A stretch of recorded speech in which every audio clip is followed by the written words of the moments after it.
The committee was made aware that these kinds of schemes and scams are rapidly evolving. As presented by the PNP ACG, they have seen a dramatic rise from January to August of 2023 of emerging cyber financial crimes, such as online selling scams, investment scams, ATM fraud, phishing, call scams or vishing, employment scams, loan scams, package scams, profile hijacking, accommodation scams, and love scams. For this very reason, there is a need to pass this AFASA. We need a legislative measure which not only provides for a penalty after the fact, but one which effectively responds or even prevents criminals from facilitating these scams. We in the Committee on Banks, Financial Institutions, and Currencies believe that trust is the currency of banking and finance.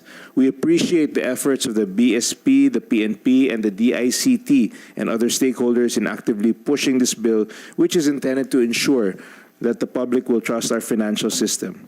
We agree to the fact that having laws against online scammers is not a guarantee that we can protect financial consumers from the constantly evolving modus operandi of scammers.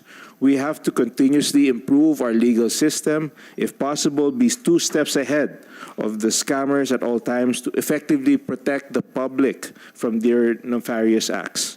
I thank all our resource persons for sharing their insights and assistance in drafting the AFASA.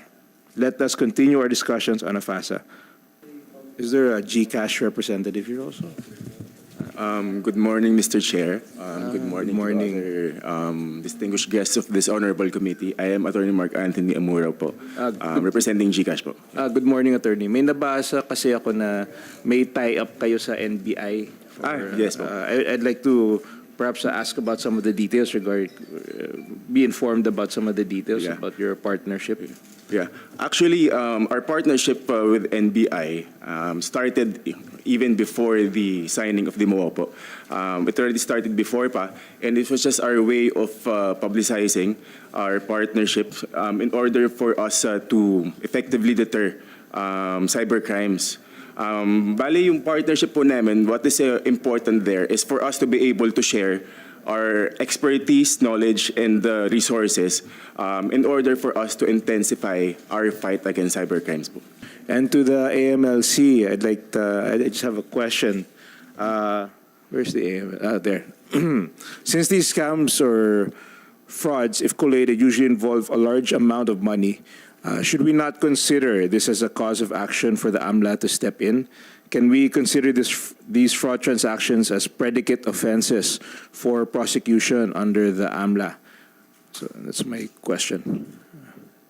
Yes, sir. Good morning.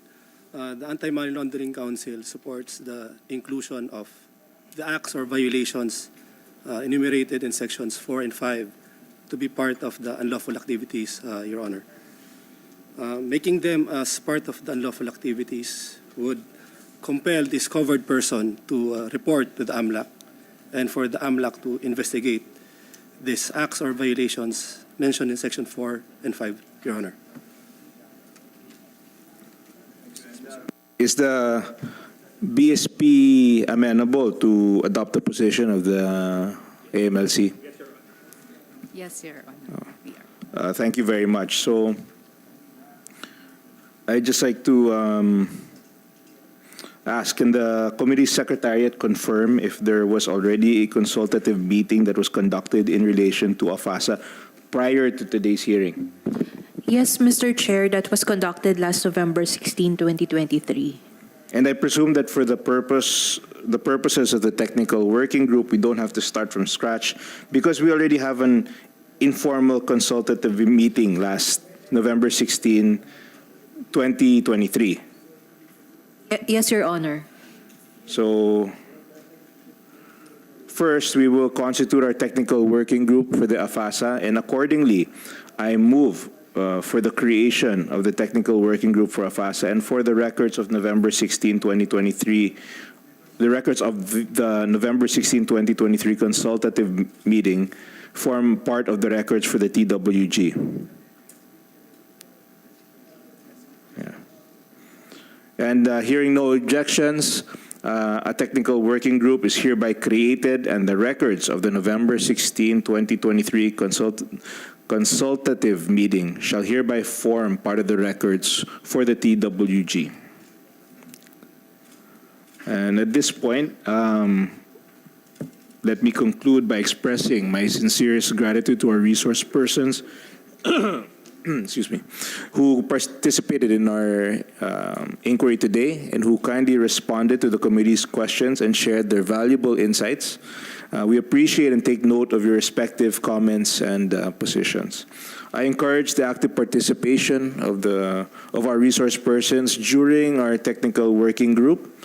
After we finish our technical working group meetings, we will finalize our draft substitute bill for our committee report, which we hope we will be able to submit to the plenary when the session opens.